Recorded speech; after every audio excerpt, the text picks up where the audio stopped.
Covering the Universal Orlando Resort for over 5 years, you are listening to the unofficial Universal Orlando podcast.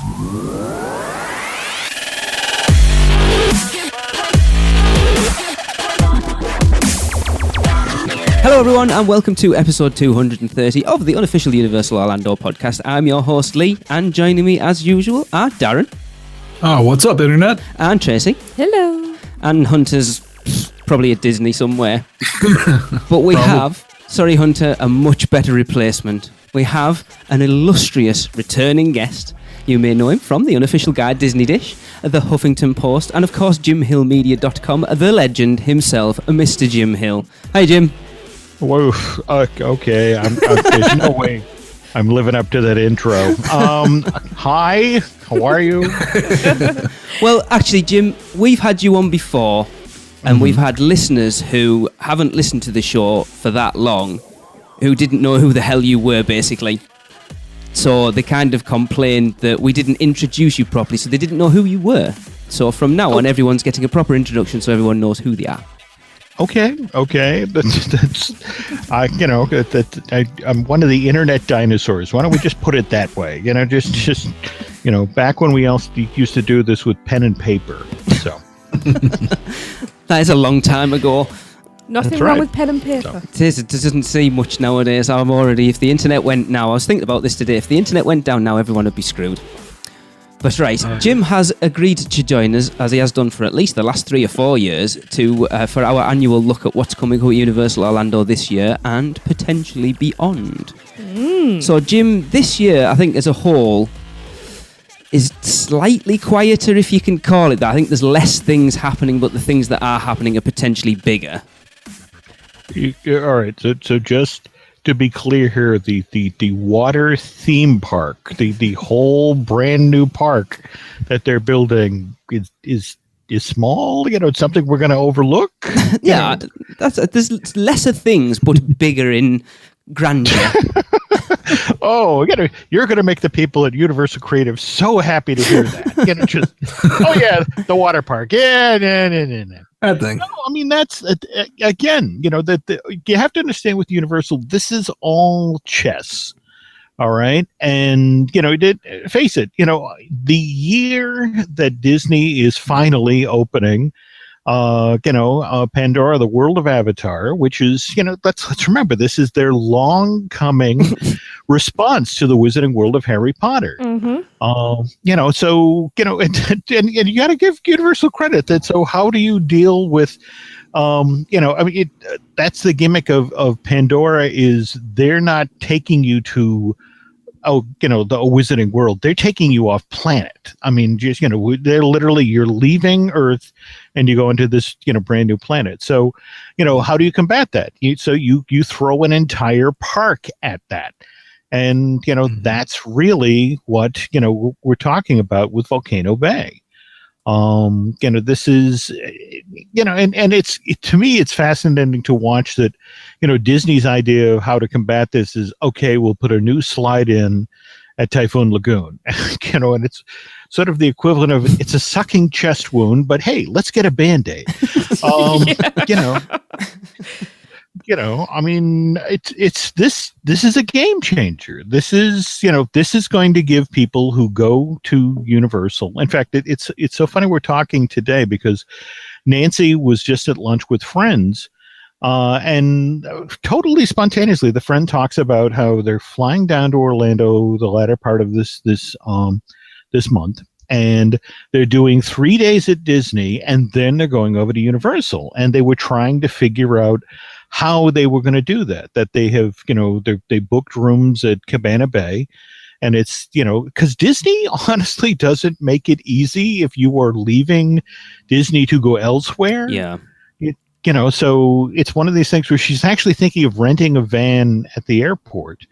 Because she has 5 family members who will already be down there at Disney. She's actually just flying in for the Universal leg, which think about how extraordinary that is, that just in this past 5, 6, 7 year period from when Wizarding World opened, that there are people actually flying into Orlando and it's like, I don't need to go to Disney, but I can't miss the Universal leg.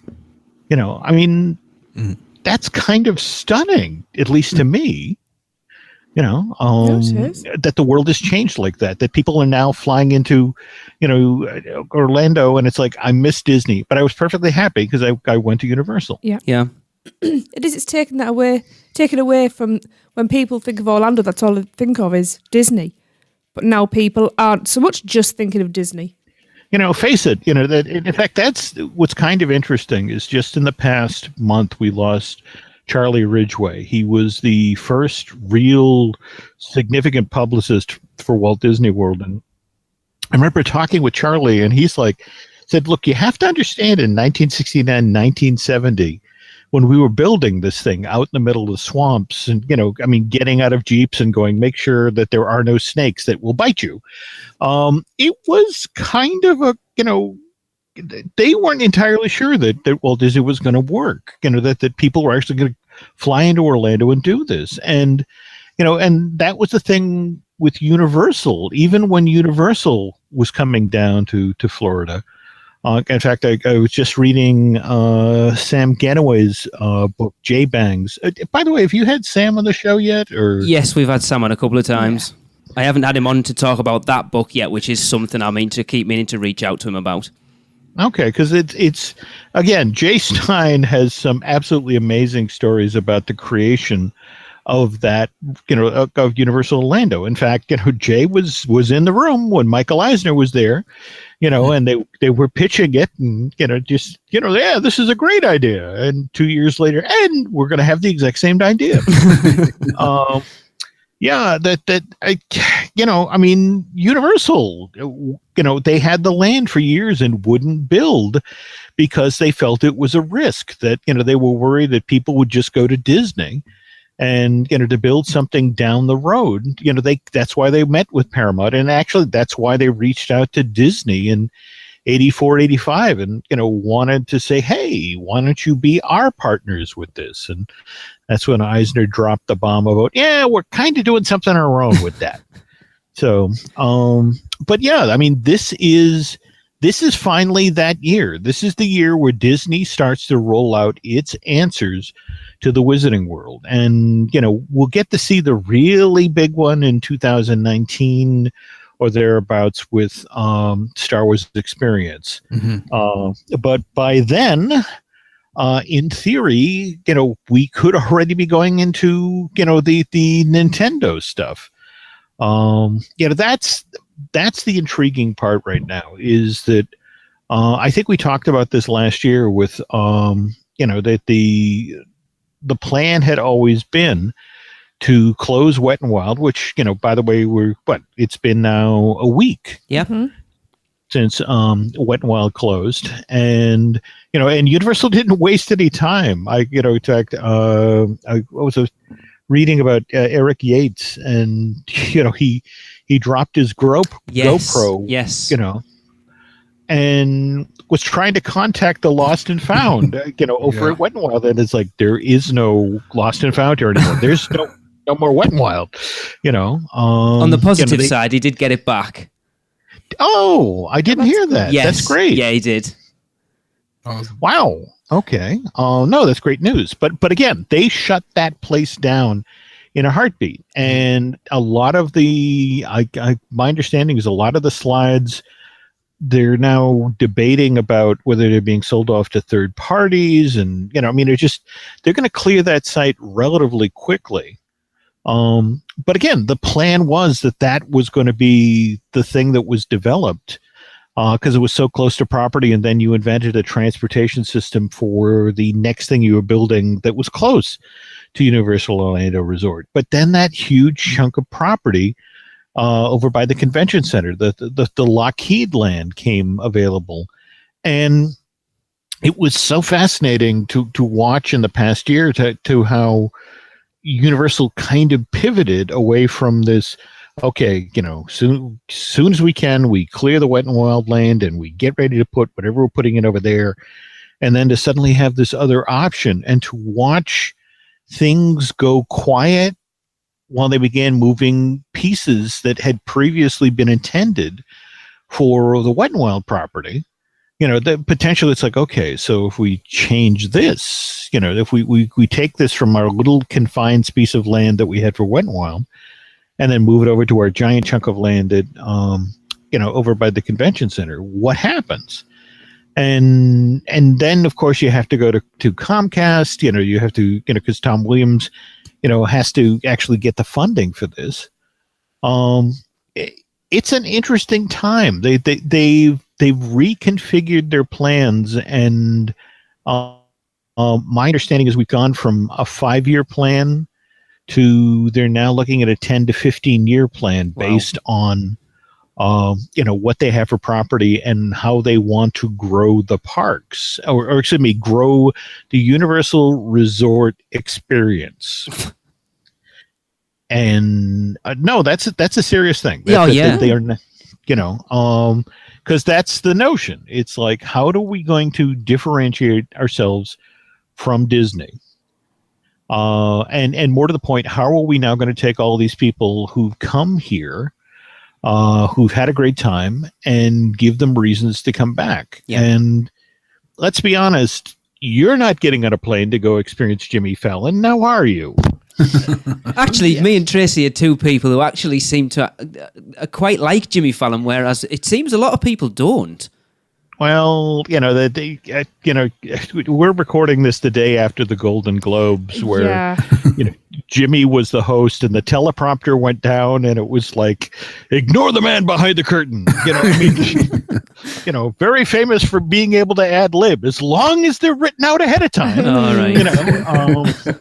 So, and that coupled with the fact that I as Universal began working on this attraction, that there were a number of stories. Jimmy kept turning up on the set of The Tonight Show with like broken hands where he'd fallen while drinking.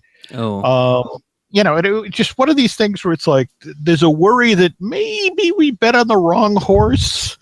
But at the same time, long range, what Universal, one of the reasons Universal wanted to do this was they want The Tonight Show to start coming down to the theme parks, and to shoot a series of show at least once or twice a year there, and that makes it that much more exciting. That puts the parks out in the front window. This is sort of an expansion of the. They've been doing something similar with the Today Show. Yes.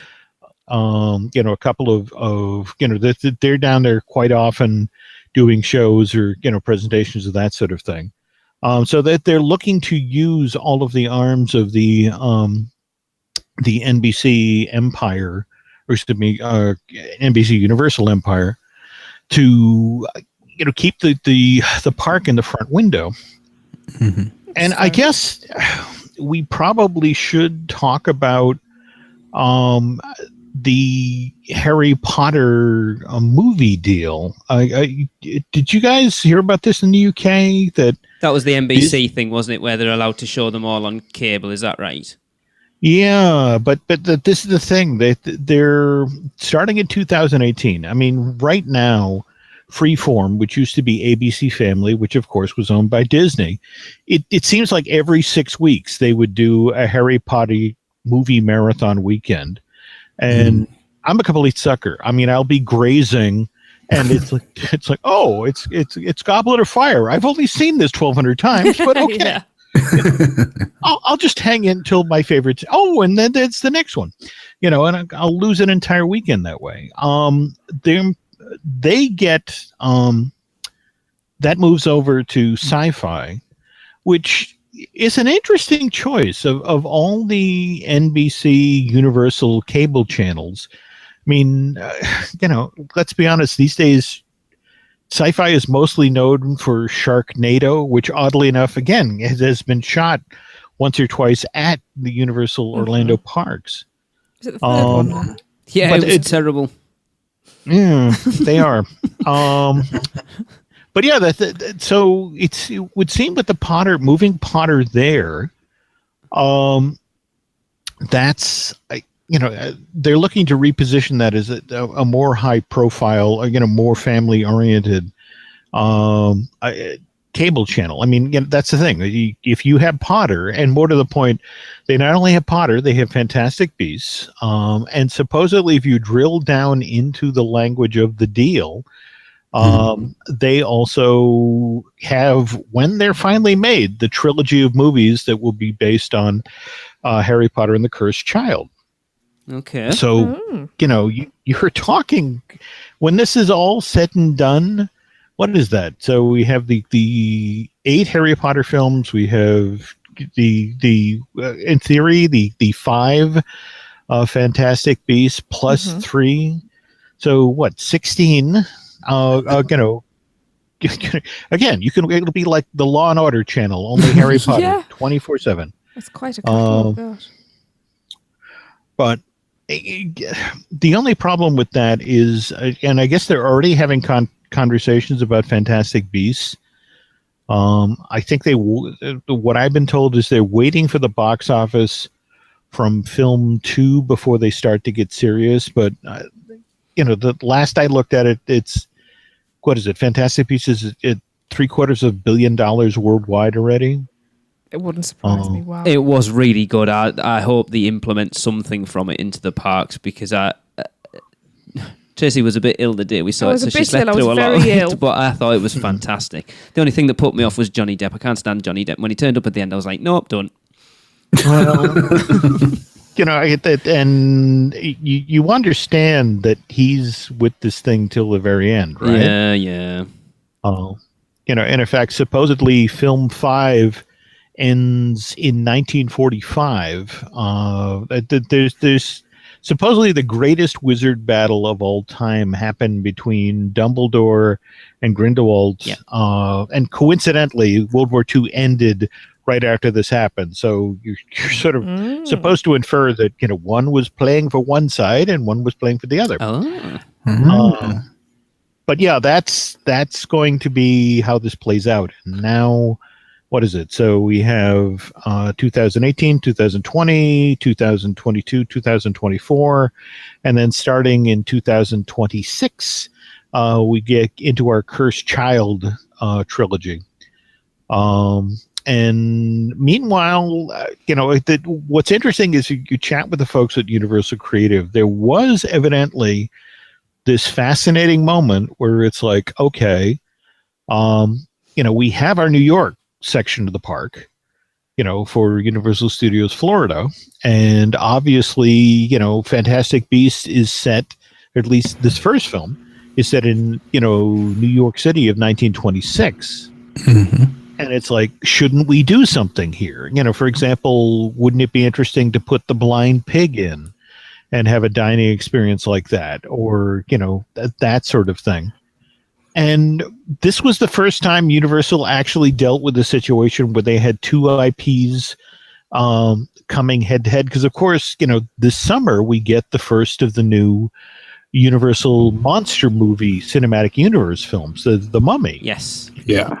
And, so it was one of these things where one arm of creative was sort of looking at the Mummy building, and it's like, we should put our Fantastic Beast experience in there. And it's like, well, you see, we license that. We don't actually own that. Yeah. Whereas we own Mummy. And, if that turns out to be a hit film, and more to the point, they've been trying to get a strong Universal Monsters presence in the park forever. And they never quite work. I mean, I'm sure you guys have been to the restaurant on property. I have to say that we haven't. We've sort of skirted around the outside of it. We've never been in it. Has it been closed most of the times we've been? No, I've just heard it's really bad. Oh, okay. No, I mean, it's definitely, what is it? It's a buffeteria. The last time I was in there, you sort of, grab your tray and slide down the line. And, if you're a fan of, that era of movie making, I mean, there's wonderful posters and the decor of the place is fun if you're a movie fan of that particular stuff. But you're right. I mean, it's not, people kind of look at that and look, oh, it's old, it's hokey.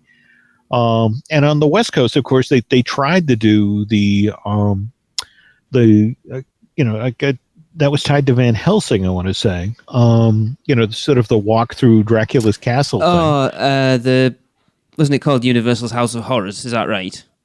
It changed names several times, and each time, I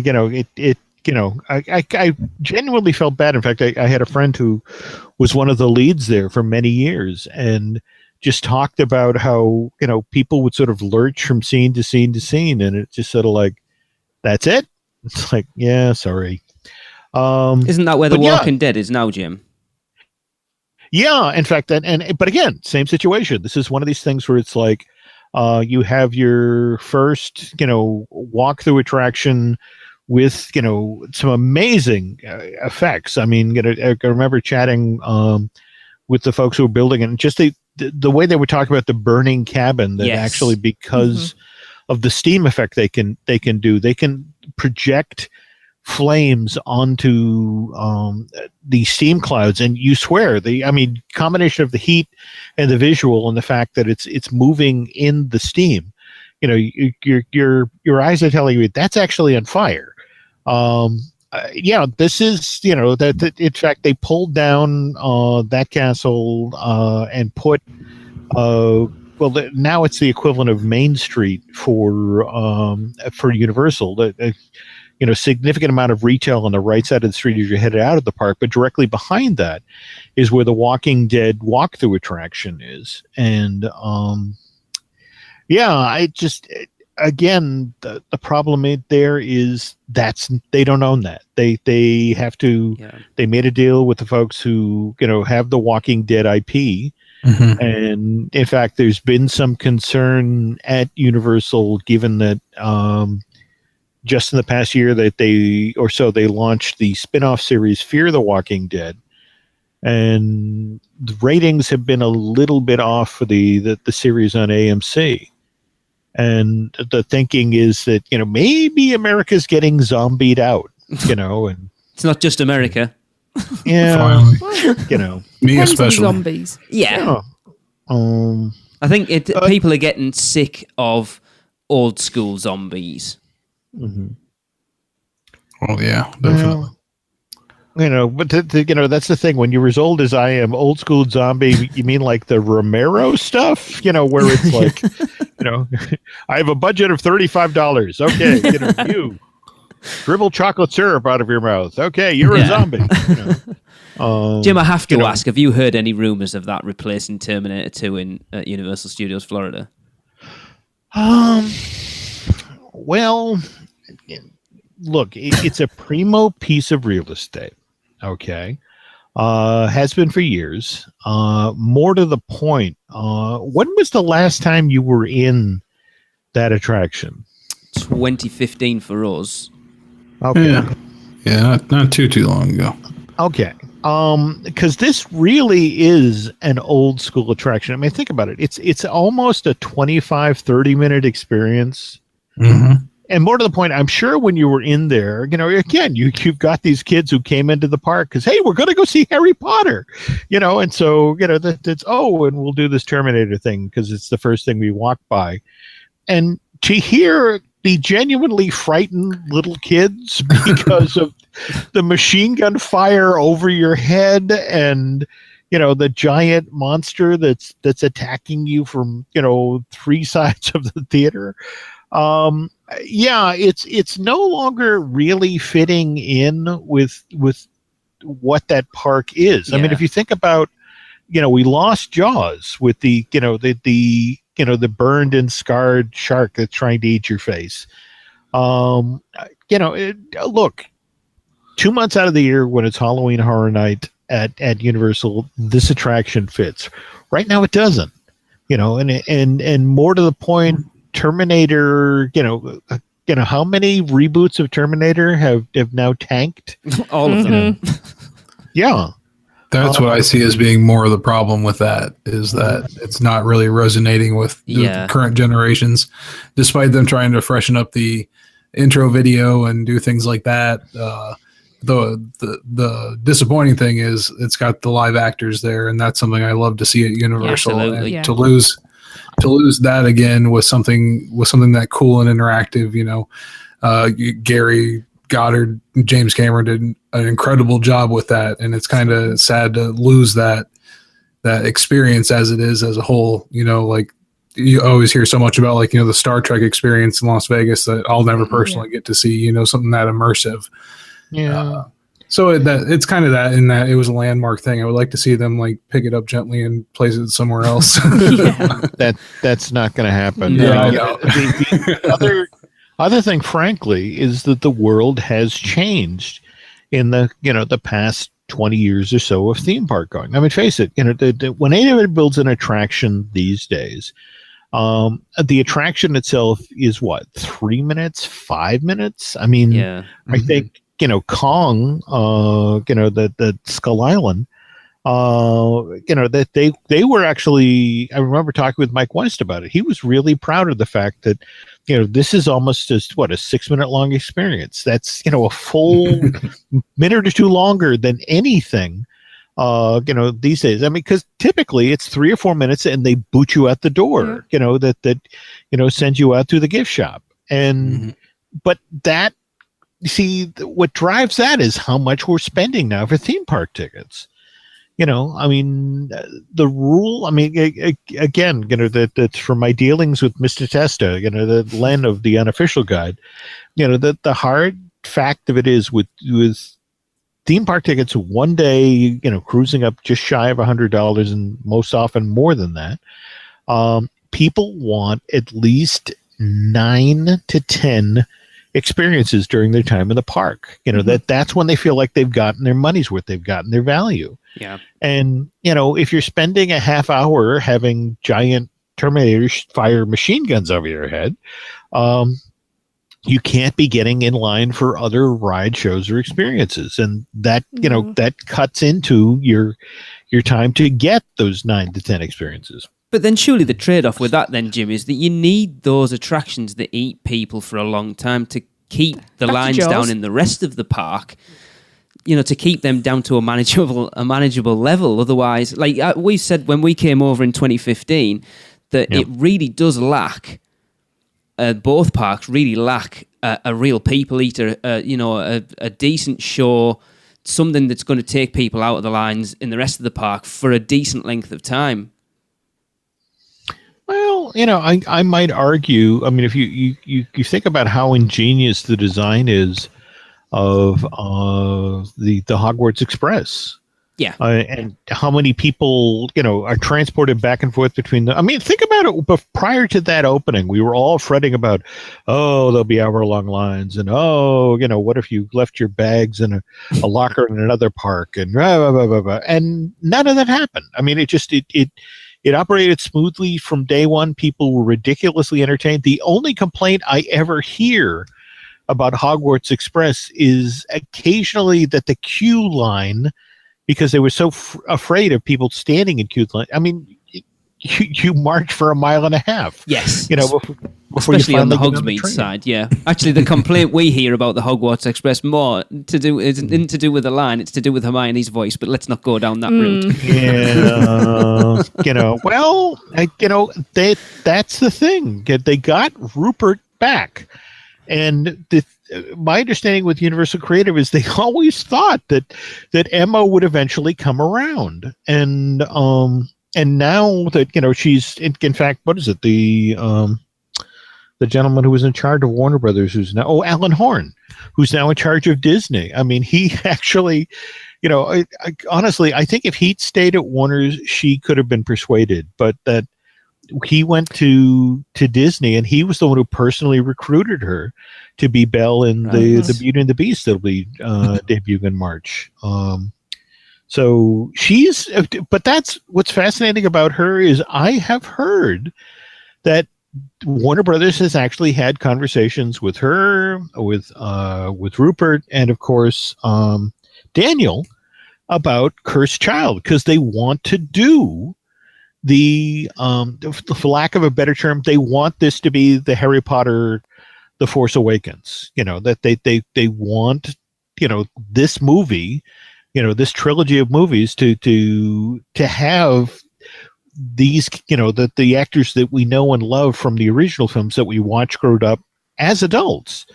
And, and of course they're hiring a bunch of new younger actors to play their children with the hope that, and if we can lean on JK, maybe they'll be, the cursed adolescent. I still need to read that book. I haven't yet. I got it for Christmas. I'm desperate to read it, even though a lot of people kind of weren't overly enamored with what it did to the original set of books. But anyway, I'll find out for myself. Well, it's full of a lot of fan service. But let's be honest. If you look at the Wizarding World, that's full of fan service. I mean, here's your wand pointing at something. Oh, it worked. It's just,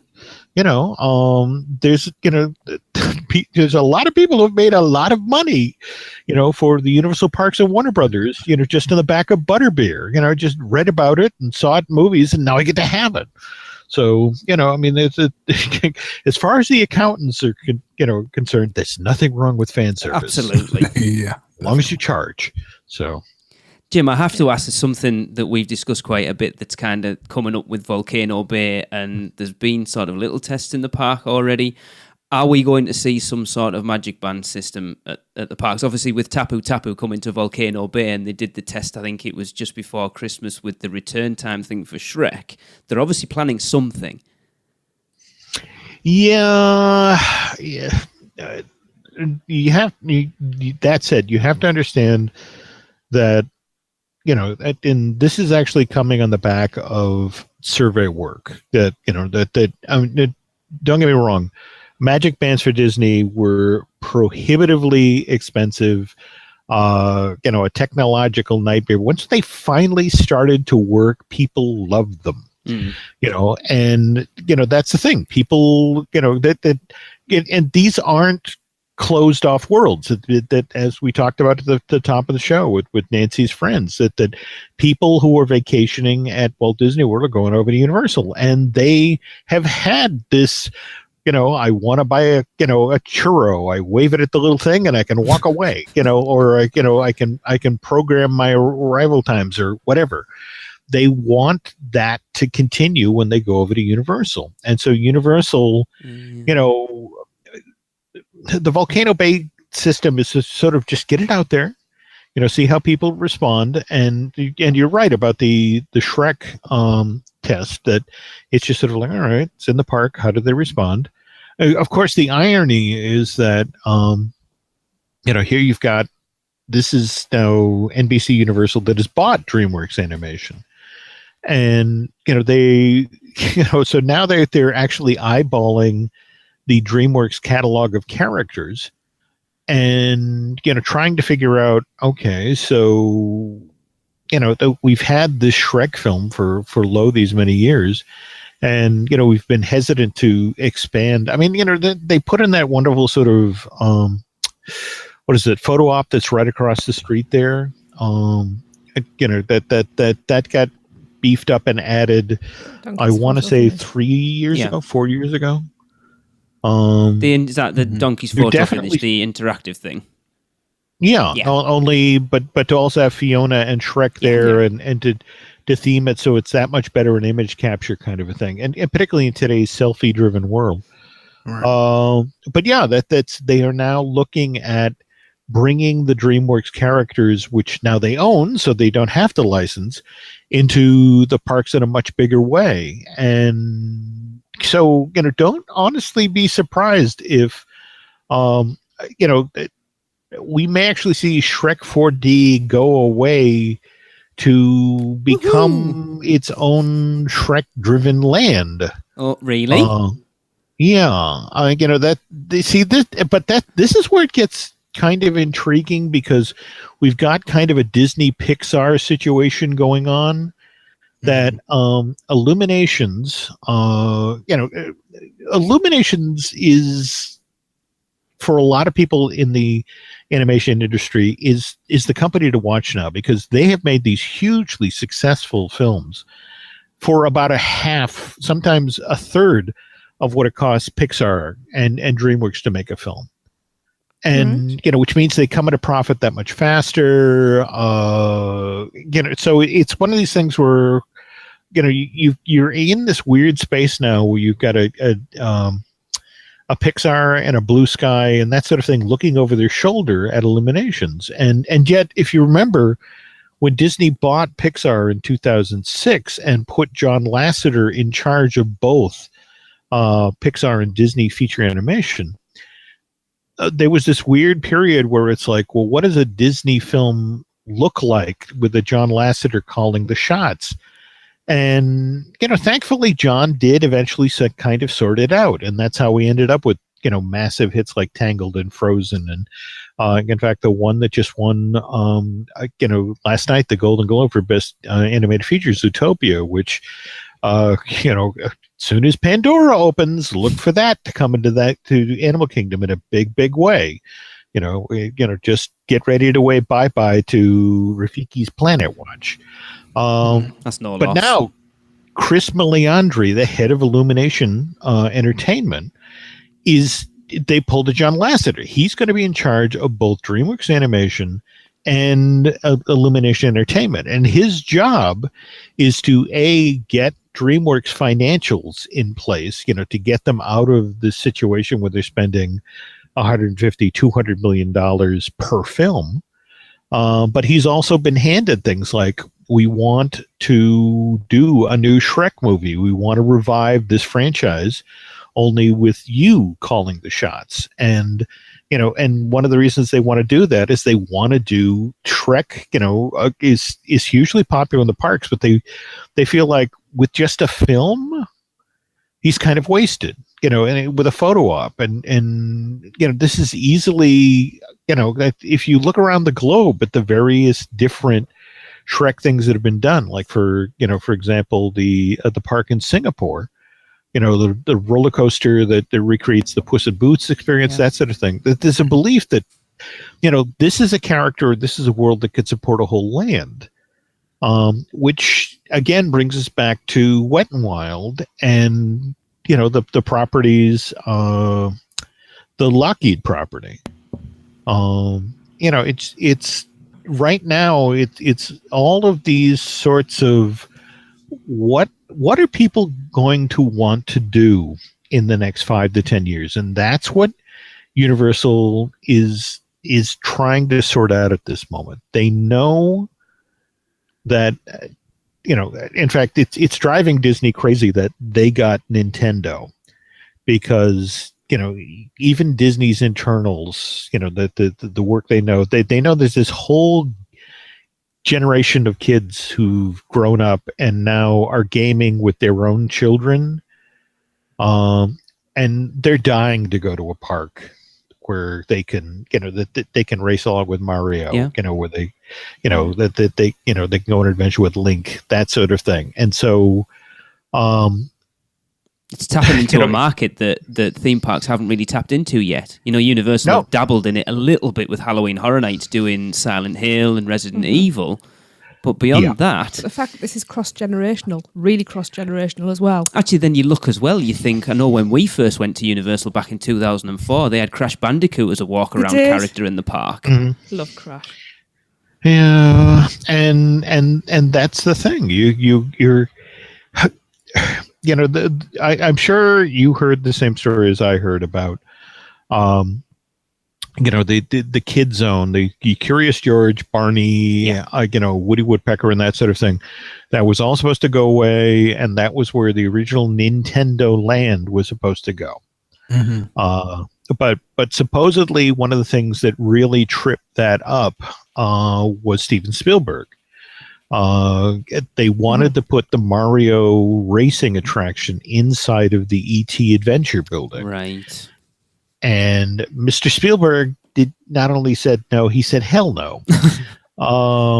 And here's the thing. Universal really feels like they need Spielberg. They need to keep him happy because they want him to be part of the launch of the Beijing park. Okay.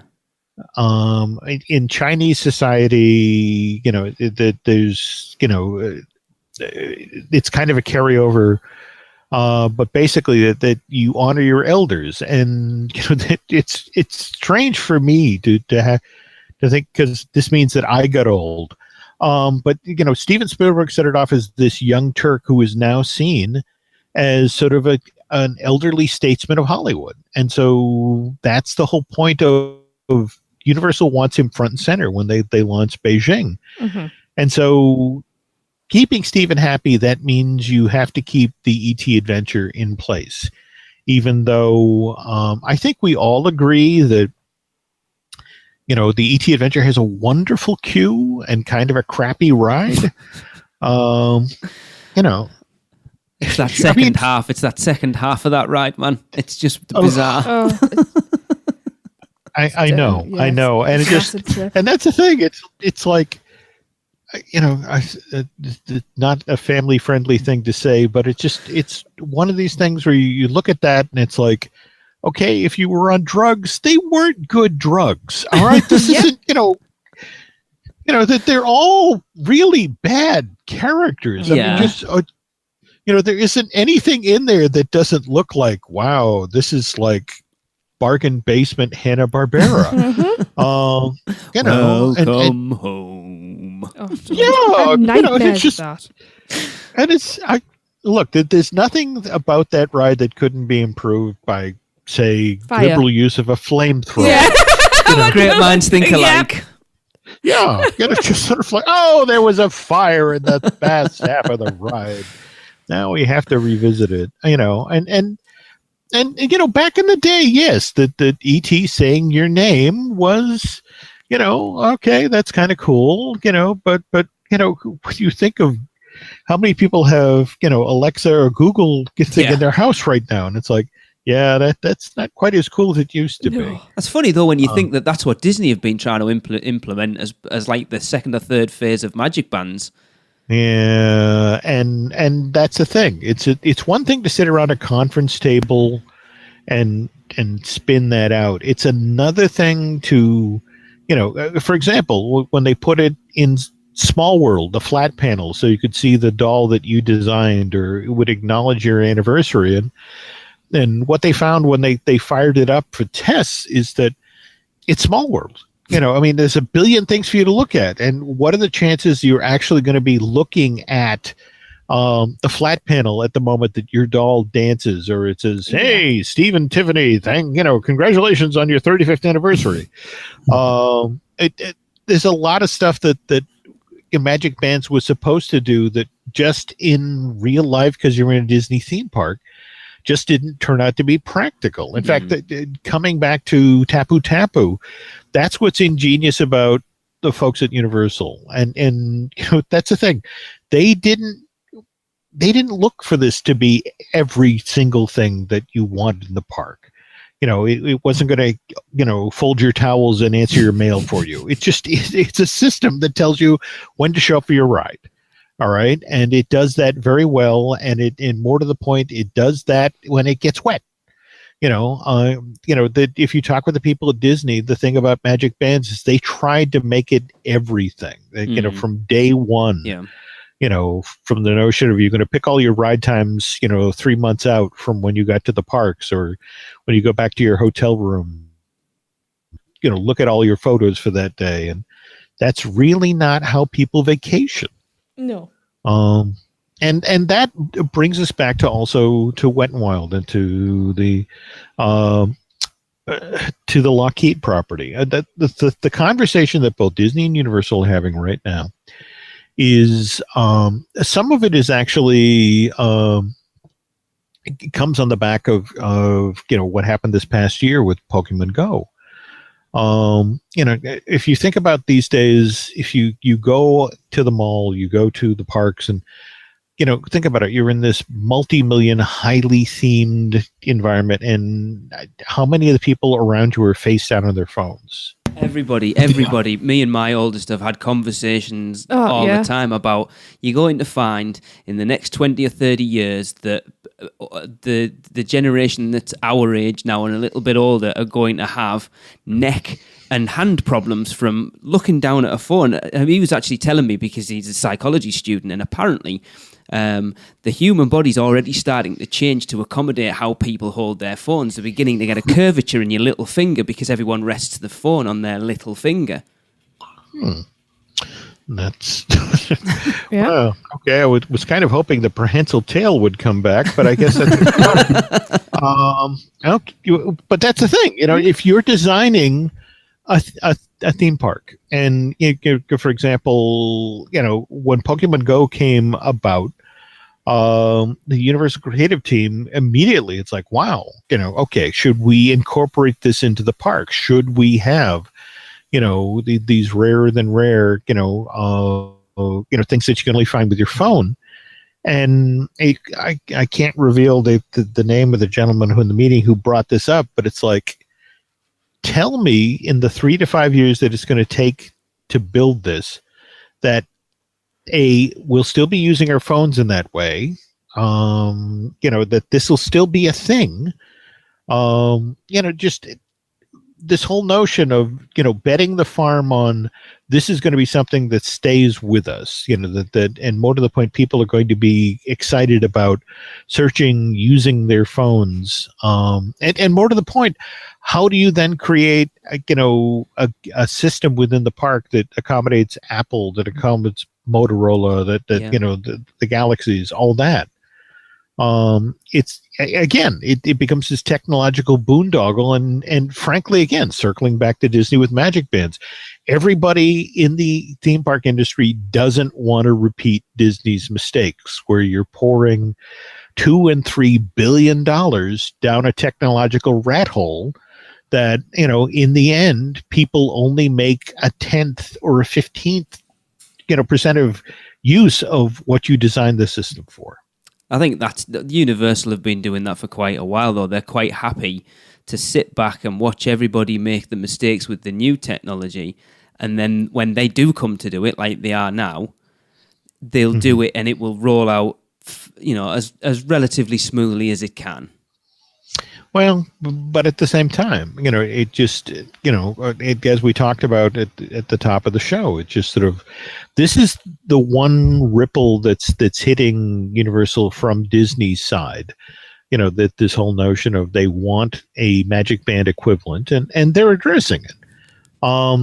But, looking ahead to Volcano Bay, in fact, what's kind of interesting is that it's now looking like Pandora, the World of Avatar, will be opening in July of 2017. In fact, I was feeling so bad last week because Disney had released some new admissions media that was strictly aimed at Floridians, and they blocked out certain dates in Animal Kingdom, and people immediately assumed that's when Avatar was going to open up, and booking vacation packages, and it was one of these things where it's like, no, remember what happened with Rivers of Light? All those people who I'm going to be among the first to see this show, and we're still all waiting. And no, I know from folks who are actually working on the project. In fact, what's kind of interesting is a lot of the construction people and that have already rolled off of Avatar and are actually overall working on Star Wars Experience and Toy Story Land. But the finishing people are going to be in there right up until the middle of July, whether it's the bioluminescent lighting or the AA figures or the food experience or all of that. So that's the earliest that's going to open. And so Volcano Bay looks to be opening late May, early June. I mean, it's the same thing. That when you ask people at Universal, they say summer, and that's which gives them that 3-month wide berth. But they want that to come to market at the exact same time as Avatar, so people can, whether it's the nighttime lighting program, in fact, that's one of the things that, they're kind of holding back, but they're really proud of. This park at night, when they start doing the the lava effect, projected in the waterfalls. You're going to want to hang in this park at least at night to catch that 1 or 2 nights, because it's going to be spectacular. Yeah. Sorry, Jim. I know you talk about Volcano Bay and they're still saying summer, but I can go on ticket brokers over in this country now and I can buy a ticket for Volcano Bay that says it is valid for use from the 1st of June. Yeah, because we saw the advert on the TV, didn't we? Yeah, we've already got commercials here that on the TV over here that are stating that Volcano Bay opens the 1st of June. Yeah, how about that? Yeah, that's what we thought. Don't get me wrong. You guys are obviously a hugely important market. Absolutely. That Universal loves the UK. So it's one of these things where they want you guys excited. They want you coming over. And yes, the marketing people are saying, June 1st. But let's remember that the construction people, the ones who lost so much of that equipment due to that fire. So, they're still waiting for a lot of those, those duplicate pieces to come and show up. And so it's like, you're telling people June 1st. It's like, yes, and you'll be done then. Okay. Good luck with that then. But that's the way Universal plays, isn't it? It's just sort of like, they're waiting for things that have to be winched into place to finish this off. And, replacement pieces, some amazingly heavily designed things that are still being worked on that have to be shipped here and locked into place. I mean, it would be interesting to see what happens if people do turn up with tickets dated on June 1st and it's not open on June 1st. Yeah, and let's remember that when you have a June 1st opening, you want to have at least 2 and 3 weeks ahead of time. Yeah. I mean, you've got all these Wet n Wild people, the lifeguards and that sort of thing, who will need to get into this park and learn how this one operates as opposed to Wet n Wild. So yeah, don't get me wrong, that they pretty much did the same thing with remember with Diagon Alley. There were a number of packages that were sold, that people couldn't use for 6 weeks. So let's just hope they're right this time. And by the way, what do you think of the ads? What are the visuals selling you on it? It looks amazing. It really does. Like I'm always wanting to come to Universal anyway, but the first time we saw that commercial on the TV, I was like, oh my god, I need to go back now. Yeah, I was a bit choked up. I was just like, I need to go home. They look, comparing it, because it's that time, it's after Christmas, everyone's in the lull. Now's when our summer vacation commercials come on.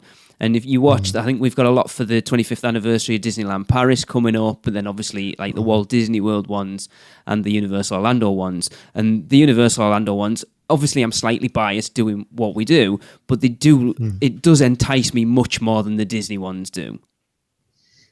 Well, and somewhere there's a marketing person who's very happy to hear that. That's but what intrigues me is that but you're not seeing anything for Fallon, right? There's no.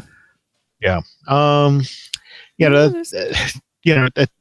They've actually begun casting for are going to be, sort of characters within this world or within this attraction. Yeah, we actually know a couple of people who've just been for casting calls for #ThePanda. Oh, good. Okay. And they'll supposedly make decisions on those hirings in mid-February. The plan is to get them in there doing tech rehearsals and that sort of thing come March. And it'll be intriguing to see whether or not they bundle the two openings. I mean, whether they throw open Fallon, sort of like what they did with Despicable Me, how that was open for a number of weeks before the official grand opening. Mm-hmm. Whether or not they'll bundle the two events. My understanding is they want Fallon to actually come down and do at least 1 or 2 nights of shows in Volcano Bay. That would be cool. So, but open his attraction and then hang on and shoot the show and then do all sorts of games and stunts there on the beach. So, the whole world gets, or excuse me, anybody who's watching NBC gets to see the new thing. Yeah. But yeah, and then, after that, they sort of march through their summer. They, we get, once again, Halloween Horror Nights and, slide into the holiday season. But sometime shortly, we'll get our first views of what the Nintendo Land looks like. And what's intriguing to me is I keep hearing that Hollywood is going to get to unveil their Nintendo Land first. Right. Orlando will get held back, and in fact, we may have to wait as long as this press event for Volcano Bay and the ride through New York attraction. Figuring that if they can get all of the press down there, and then they can do a big reveal as part of this event. Okay. But then you then get to they fall back on the Harry Potter playbook, and they'll just breadcrumb us out for the next 18 months while they get this thing up out of the ground. I know, sort of looking ahead as well, because I think originally Fast and Furious was supposed to open this year, but that's been pushed back and nothing's really been said about it, and we still don't really know what it's going to be. But I know, talking to a lot of people that we talk to, no one's particularly excited about it, having seen the sort of Hollywood version. Yeah, that let's be honest here. I've gotten to walk the building there while they were constructing it. It's an amazing physical plant. I mean, that there's amazing technology. That there's a real craft to it. But in the end, the ride experience just is kind of a meh. And let's face it, you just don't buy having been on that tram and listen to it groan and strain as it drives uphill, in Hollywood, that now you're suddenly going at 150 miles an hour in Los Angeles. It's like, there's suspension of disbelief, and then there's a lobotomy. Yeah. All right. And, I didn't get the lobotomy coming in today. So yeah, I will tell you flat out from my conversations with the folks at Orlando, they shifted the opening date because it was already a busy year. They had Volcano Bay and Jimmy Fallon. And more to the point, given that Nintendo, the earliest it was going to come online was 2019, it's just like, look, why are we rushing? That we get to open this in 2018. That gives us something to talk about, something to compel people to come down. It's a little frustrating because originally when Creative was building this thing, they wanted to take advantage of the fact that the new, Fast and Furious was opening in 2017. And, with the hope of, okay, we can bring the cast here and we can tie it in and there's all sorts of synergy. And it's like, no, we're going to push it back a year.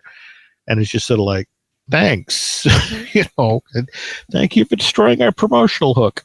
But yeah, that's what that really is about. It's cold-bloodedly mothballing an attraction. And don't get me wrong, this has been done before. For example, when Disney opened Toontown in January of 1993, at Disneyland, Roger Rabbit Cartoon Spin was complete. I mean, that day they could have thrown open that attraction and people have gone through it. Disney deliberately kept it in mothballs for a year. Wow. So they'd have something in 1994 to talk up. So, I mean, it's not unprecedented. But yeah, that's one of the other things, frankly, was that, people weren't all that excited.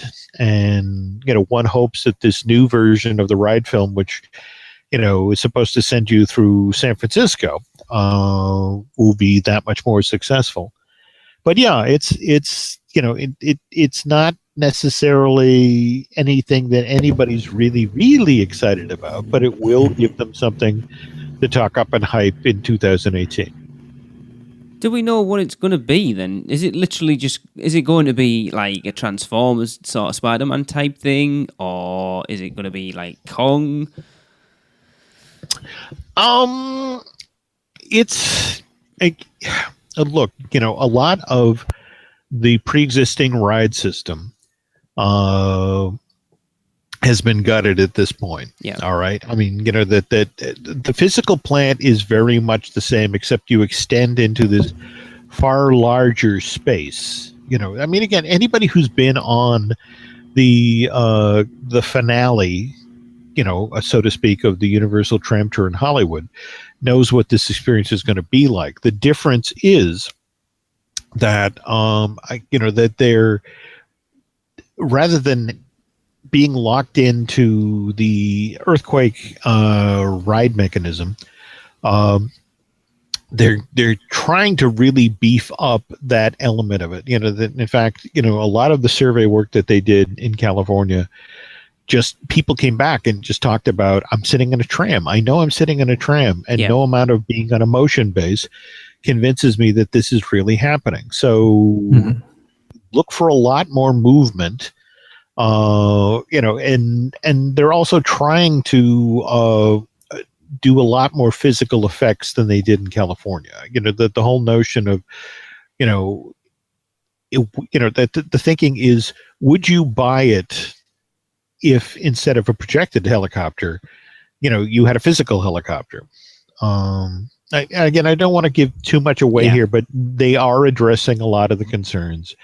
And more to the point, that they understand that given how many people are charging to the back of the park to go to Diagon Alley, it would be really helpful to have an attraction that people actually wanted to go on, in that back part of the park. I mean, for example, that's one of the reasons why, let's be blunt here, Transformers, if you look at the period that led up to the opening of Diagon Alley, between opening, Fast Food Boulevard and, the expanding the Simpsons world, that's one way people were going to charge back to Diagon Alley. And then to build Transformers, basically in the exact, on the other side of the lagoon, these two were very expensive speed bumps that prevented, from what I understand, Universal, it's survey work. They're very proud of the fact that roughly a third of the people who are, coming to the park and are determined to get back to Diagon Alley end up either getting trapped by Transformers or stopping to get something, whether it's a donut or that sort of thing, in Simpsons Land. Diagon Alley is never swamped the way they anticipated or they feared, because they put these two things in place beforehand. And and that kind of factors into Fast and Furious. That the hope is that because that's the other thing that's coming. Have we talked yet about the Potter Holiday Program? We haven't, but I've heard a lot of rumors about it. Mm-hmm. Yeah. Starting, and it could be as early as this year, more likely pushed off to 2018. They have been, they want to move beyond hot butterbeer. They want to give people who have been to the Wizarding World a reason to go back. And so, there have been things that have been on and off the table, like the Yule Ball, which would actually involve, doing something offsite at one of the hotels. But they're looking to do some holiday theming in the Wizarding World. It's been kind of difficult because, of course, JK has to sign off on it, and she wants to get Stuart Craig and that bunch involved. And frankly, Stuart's a little busy with the Fantastic Beasts movies right now. But yeah, we look for a holiday program coming to Hogsmeade and Diagon Alley. It's not going to be, a Mickey's Very Merry kind of thing. I mean, again, this is Potter, and kind of, understated, which is kind of bizarre to think about the amount of magic in that part of the park, but it's holly boughs and that sort of thing. But look for a full holiday program. They need something over at Islands of Adventure, because I think we've discussed on the show quite a lot that the holiday offerings at Universal have become very samey now. The Macy's Parade still fantastic, but it's the same thing pretty much every year. Grinchmas has become the same thing, and then you look at what they've done out. Was it Hollywood or Singapore this year where they had the Christmas stuff and the Halloween Horror Nights stuff as well? Mm-hmm, mm-hmm. And well, that's. I'm always kind of fascinated by, for example, the Death Eater thing that they were doing in Japan. And it's just sort of like, I know from, JK is very hands-on. And, in fact, if you remember, those times for Halloween Horror Nights where they weren't allowing, people into Diagon Alley because it was like they didn't want it to be grim. I don't know. It's one of these situations where right now, if we're talking about the holidays at Universal, you have to remember that we have the brand new version of Grinch that's coming. Yes. Okay. All right. That's November 2018. It's, and it's Benedict Cumberbatch. I was just telling somebody the other day, how could you not? I mean, I know a lot of us, are still trying to wash the taste of the Jim Carrey movie out of our mouth. I love that film. Do you really? Yeah, and it's Tracy's favorite film. What? Really? Tracy? The Grinch is my favourite. Yeah, but I couldn't see anybody else as the Grinch other than Jim Carrey. I think he's fantastic. I have the Grinch tattooed on my arm. You have the Grinch tattooed on your arm. But like with all the other Zeus characters. Not the Jim Carrey version. Oh, no. Proper original Zeus Grinch. Okay, well, there we go.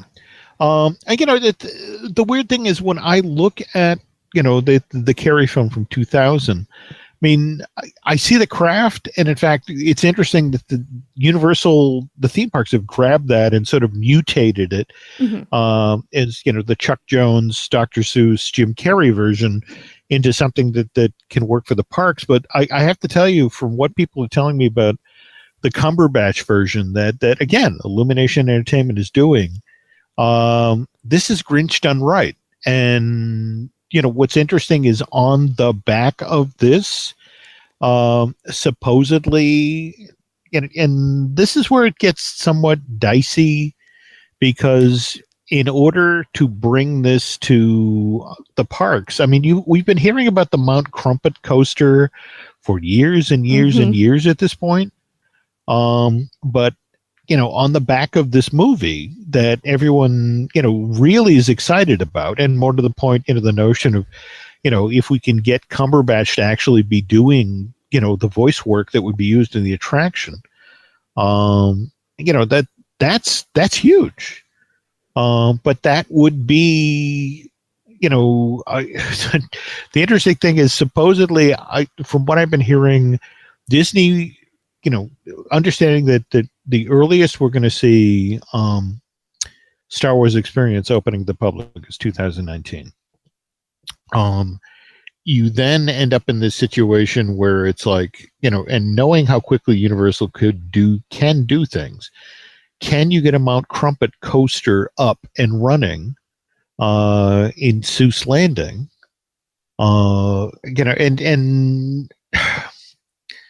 That's.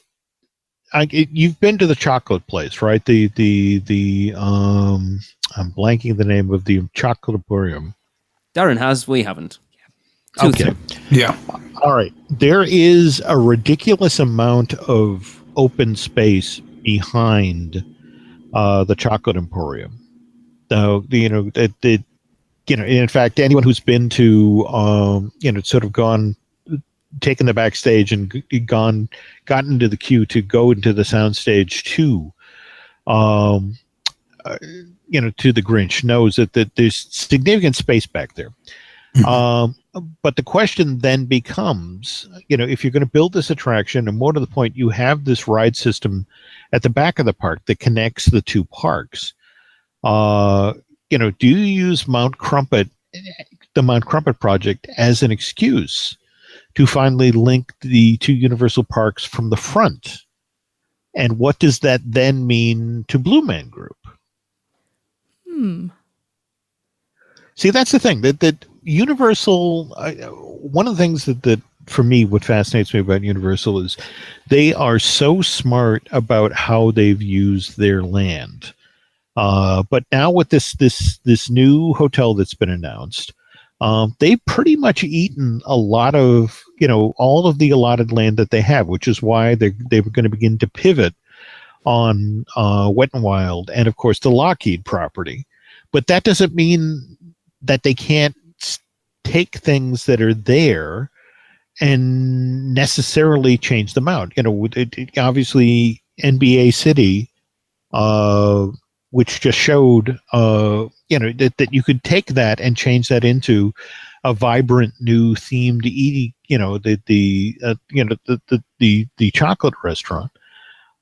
That's what they're talking about. They're talking about going through the park and being systematic about this, about, taking, whether it's Shrek, the 4D movie, and it's like, could Shrek be a whole land? Seuss's Landing, would it be possible to put a family coaster in there? There's even been discussion, and this sort of ties into, you're aware that Jurassic World is supposed to be a trilogy of films, right? Yeah. Okay. There's been some pretty significant discussion about, with the Lockheed property, face it, Jurassic Park, 1999 version of Islands of Adventure. It's like, okay, that's our castle. That's what drives us to the back of the park. But is this a question of, could we do better? Because face it, that if you think about what Jurassic Park was like when it initially opened, I mean, you have the Triceratops encounter, you have all of this land there that's just not being used.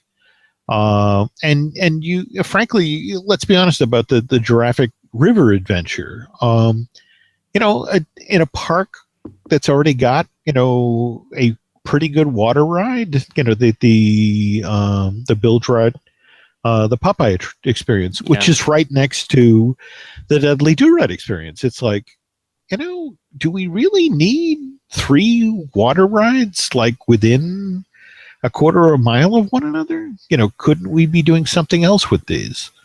That to me is what's fascinating about Universal Creative, is that, a Disney that, would leave, think about it, how long did Tomorrowland, remain Yesterdayland at the Walt Disney World's Magic Kingdom? We got lucky they changed out Stitch, 10 years ago. Yeah. Universal wants a much more dynamic park, that they want you to come back and be nostalgic. But at the same time, as was proven with Jaws, or for that matter, what they did with Lost Continent, they are willing to roll the dice in a big way and to change out entire areas of the park. And frankly, the thinking right now is, when you look at Jurassic Park, could we be doing something else with this? That given where the story has gone with Jurassic World, could we be doing something that much more ambitious? Could we be doing something that much more hands-on? Could this IP actually support an entire theme park? Really? Yeah. This is the thing with Universal Creative. It's a very, very, very small team. Yeah. But they aren't afraid to think big. And, right now, attention is basically focused on, clearing the stuff that's already been announced in the docks, the Fallon, the Volcano Bay, and Fast and Furious, and getting Nintendo in its most rudimentary form out the door. But again, just remember that there was a version of this that was only, going forward because they had the Wet and Wild property. And then suddenly they had the Lockheed property. And, and with the Lockheed property being right next to the convention center, the question is, what are we going to build that we have tens of thousands of people, several times a week who are in that convention facility. What are we going to get to make them come out the door to come to our park? And it's like, so, and let's face it, restaurants, shops, that's not going to do it because, that's all that's already on international. It's got to be something stunning. It's got to be something absolutely startling. And so, that's the thing they're looking at right now. It's just sort of what's big enough to get people to walk out of that convention center. And, when you think big, you think dinosaurs. So, but again, just understand this is a lazy Susan situation that ideas are, brought to the front and then it's just sort of like, I don't, do we really want to go forward with that? Or do we really want to pull that out of that park? Or do we really want to, take, again, doubling back on Shrek, we have an asset, Shrek 4D that's been popular for a lot of years, but it's in the dead center of the park. It's right across from Despicable Me. Should we maybe be thinking about, maybe designating the front half of the park as our Illuminations entertainment area? And you've heard the same stories I've heard about the Secret Life of Pets attraction. And it's just sort of the notion of, if we did think about putting, say, another Illumination entertainment attraction directly across the street there, or for that matter, doubling back the Terminator, that's not, you could create this loose configuration of Illumination entertainment-based attractions in this one space at the front of the park. I apologize if it sounds like I'm all over the map here, but this is what's fascinating about Universal right absolutely. now. Just nothing is, nothing sacred right now. That there's nothing about what they're considering about doing with these parks marching forward for the next 5 to 10 years. Just don't consider that when you look at a ride or a show that, well, that's always going to be here. Yeah. Because that's really not the case with Universal. They are seriously having discussions about, do we pull Mummy out for a Fantastic Beasts experience, or do we put the brand new Tom Cruise version of the Mummy character in there? And this just goes on and on and on,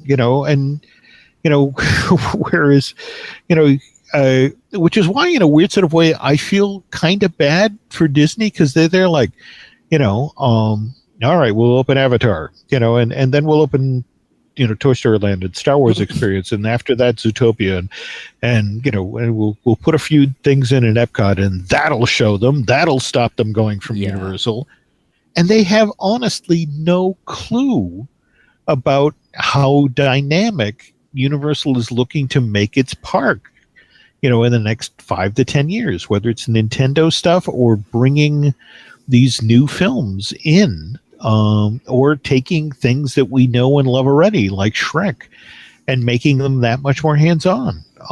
Absolutely. No, it's honestly a fascinating time. Because again, this is, we're waiting for Disney's response to Universal, and then it gets fun, because then we get to see Universal's response to Disney, and man, there's some great stuff in the pipeline. I guess that's, how much of this finally actually makes it through. Yeah. I don't know what to tell you, but there are a lot of fascinating ideas on the table right now. And it's going to be interesting watching it go. So absolutely, yes, I think that's a good place to wrap up then, Jim. Okay. So I really appreciate you taking the time out.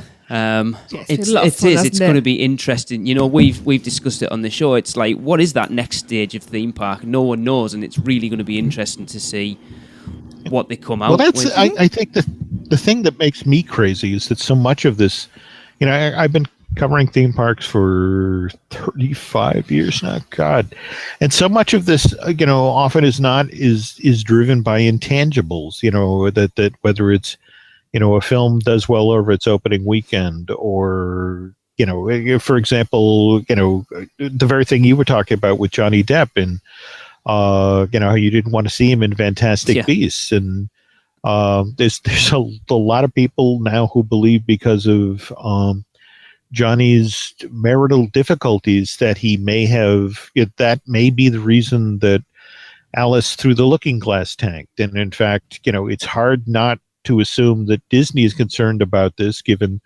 Have you seen the trailer for Dead Men Tell No Tales? I haven't yet, but I'm hearing it's quite a lot better than most the recent-ish ones. Well, yeah, but you can go watch it online now. But you know, there's a very interesting thing about this. It's entirely Johnny Depp free. Oh. You know, that's the central character of these movies is you know, Jack Sparrow, and while you have people talking about Jack Sparrow, you never get to see Johnny. Interesting. So yeah, and let's remember that he's not just Grindelwald in Fantastic Beasts. He's also the Invisible Man in the brand new Universal monster movie cinematic universe. So at least we just have to hear him and not look at him. Well, okay. To be honest, the worst thing he ever did was take on the role of Jack Sparrow, because after that, that was the only character he could play, and I was a huge Johnny Depp fan until every other character became Jack Sparrow. Yeah, he's just an iteration of Jack Sparrow in pretty much everything he does now. Like Tonto was like an Indian Jack Sparrow.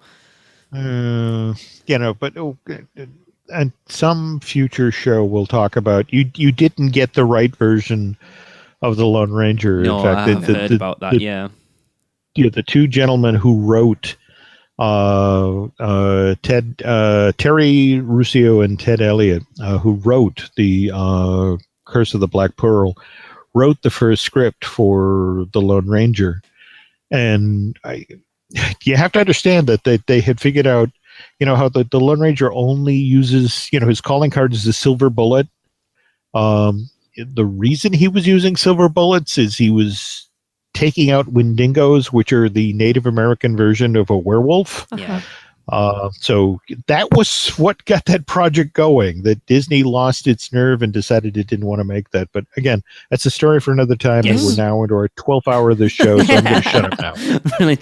Well, thanks, Jim. Yeah, we'll definitely have to have you on again this year, maybe about Fallon or when Volcano Bay opens or whatever. We'll have to get you and Seth together again. We haven't had that for a while. Yes. No, that would be cool. All right. Well, again, thanks for the invite. And again, I'm sorry to put so much info out there about all these vague projects, but again, it's there's a lot of stuff going on behind the scenes now, and it's just going to be interesting to see, you know, in this theme park chess game, what Disney or what Universal brings to bear against Disney in the next year or so. Cool. Right. Well, as Jim said, that is going to wrap up the 12th hour of this podcast. There we go. So don't forget to go and check out Jim's stuff. You've got, as I said, jimhillmedia.com. You are still writing for the HuffPost, yes? Yep. And the Disney Dish, definitely. God help us, Len and I are actually doing live events this year. So you can, cool. God help you. So definitely go and check all them. I'll put the links in the show notes. But that's going to wrap up episode 230. So for Jim, Tracy and Darren, I have been Lee. And see you next week. That's it for another unofficial Universal Orlando podcast. Make sure you never miss a show by subscribing on iTunes, and while you're there, please leave us a rating and a review. Listen to us on Stitcher, Google Play, and all your podcast apps. Email us with any questions or comments to podcast@uuopodcast.com, or even better, record your message at speakpipe.com/uuopodcast. Follow us on Facebook, Twitter, Instagram, YouTube, and Pinterest, keyword UUO Podcast. Check out our blog for even more content at uuopodcast.com. Well, that's a wrap. See you next week.